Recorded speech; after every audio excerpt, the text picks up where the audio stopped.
Welcome back to Important Updates, global news without the noise. Subscribe to stay updated. This is why you need to pay attention to the new Silk Road in the heart of Europe.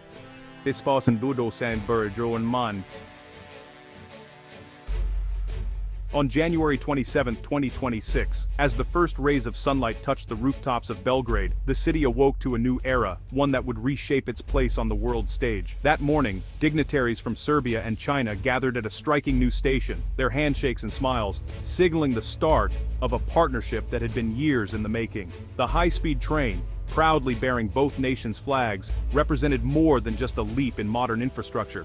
It was a powerful symbol of China's expanding presence in the very heart of Europe, and a testament to the ambitions of both countries. As the sleek train glided out of Belgrade and sped toward Budapest, it became clear that this was a geopolitical milestone, not merely an engineering triumph. The tracks themselves seemed to bridge east and west, carrying with them hopes, anxieties, and new possibilities. For Serbia, a nation still seeking EU membership, the railway was a bold declaration of independent foreign policy, a statement that it was willing to look beyond Brussels and forge its own path, even as it balanced its European aspirations. The project's remarkable speed and efficiency stood in sharp contrast to the European Union's slower, more bureaucratic approach to infrastructure, highlighting the appeal of China's direct investment and rapid results. While passengers marveled at the train's smooth ride and the breathtaking scenery flashing by, European leaders watched with growing concern. To them, the railway was more than a transport link. It was a conduit for Chinese influence and a challenge to the EU's vision for the region. This single railway line tells a much larger story, one of shifting global power, the magnetic allure of China's Belt and Road Initiative, and the European Union's ongoing struggle to offer a compelling alternative to its neighbors and partners. For Serbia, the railway is a dream realized, a symbol of national ambition and progress. For China, it is a strategic outreach, a foothold in Europe that could shape the continent's future for decades to come. Now, the steady hum of the train echoes across the European landscape, connecting cities and people, and forcing an entire continent to pause and rethink its future in a rapidly changing world. The Belgrade-Budapest high-speed railway is a $3 billion flagship of China's Belt and Road Initiative, a project that aims to reshape global trade routes and infrastructure. Stretching across the heart of southeastern Europe, this ambitious line is more than just a railway. It's a symbol of shifting alliances and economic ambitions. The project is funded mainly by Chinese state loans, with billions flowing from Chinese banks into the region. These loans come with their own set of expectations and influence, tying the future of the railway closely to China's economic strategy.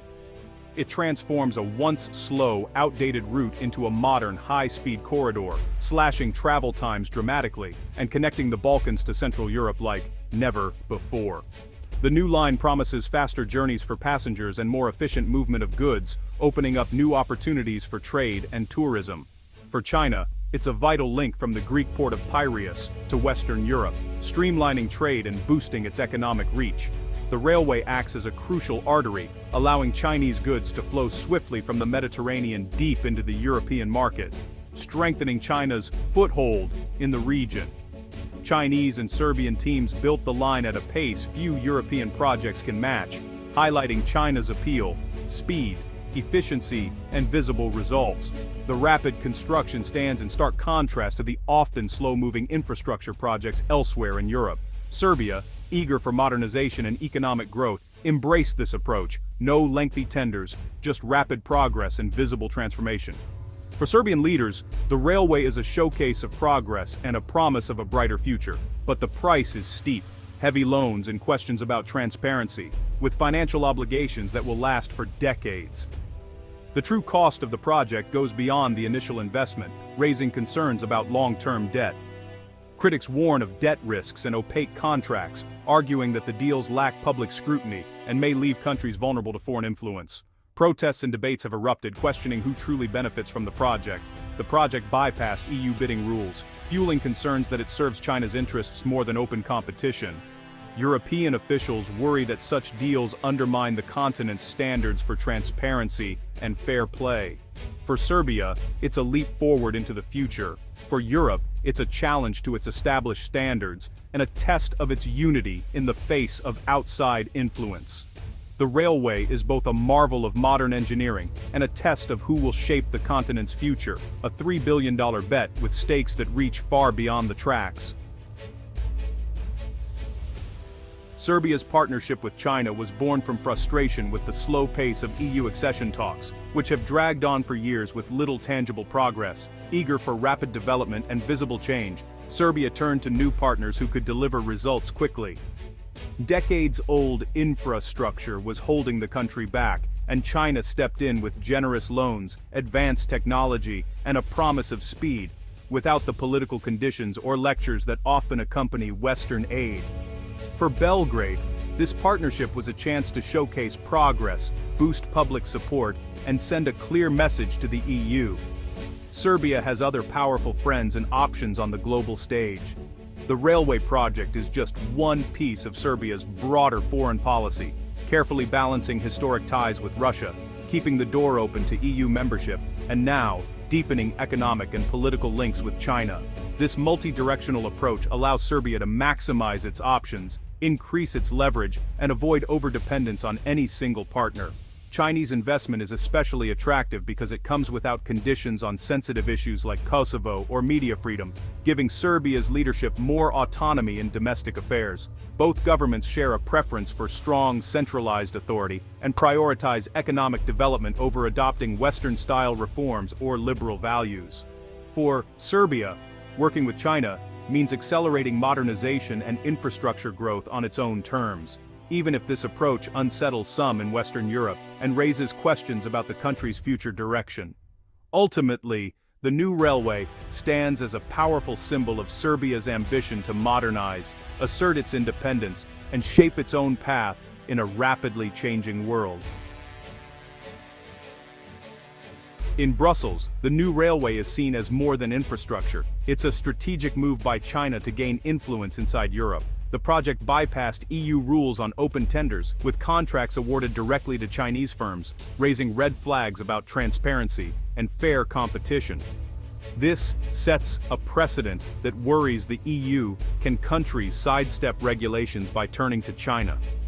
The deeper fear is division. China forging bilateral ties with countries on the EU's edge, weakening the bloc's unity. The railway has already created rifts, with Hungary embracing Chinese investment while others remain wary. The Trojan horse analogy is common, shiny on the outside, but carrying hidden strategic risks. Concerns include debt, loss of autonomy, and erosion of EU standards. As the train runs, the EU faces a tough question: how to compete with China's speed without sacrificing its own principles. Germany, the EU's economic engine, views the China-Serbia railway with both pragmatism and unease. German industry benefits from trade with China, and improved connectivity could be good for business, but the railway's disregard for EU procurement rules frustrates Berlin, threatening the level playing field German firms depend on. Germany fears a patchwork Europe, with standards eroded by countries cutting side deals with China. Politically, Berlin now sees China as partner, competitor, and rival. Concerned that economic ties will translate into political leverage, Germany is caught between economic interests and defending EU unity. Its response: keep engaging with China, but push for a stronger unified EU strategy, including the global gateway, Europe's answer to Belt and Road. The railway is a wake-up call. Europe must offer its neighbors a compelling, rules-based alternative. For Germany, the stakes are nothing less than the future of European cohesion. France, led by President Macron, champions European strategic autonomy, Europe acting as one, not as a collection of divided states. The China-Serbia railway is seen as a challenge to this vision, exposing Europe's lag in infrastructure and strategic planning. Macron warns that China's projects are not just economic, they're geopolitical tools to expand influence and create dependencies. Yet France also relies on trade with China, making confrontation risky. Paris's answer: push for a united EU front, negotiating with China as a bloc, not as individual states.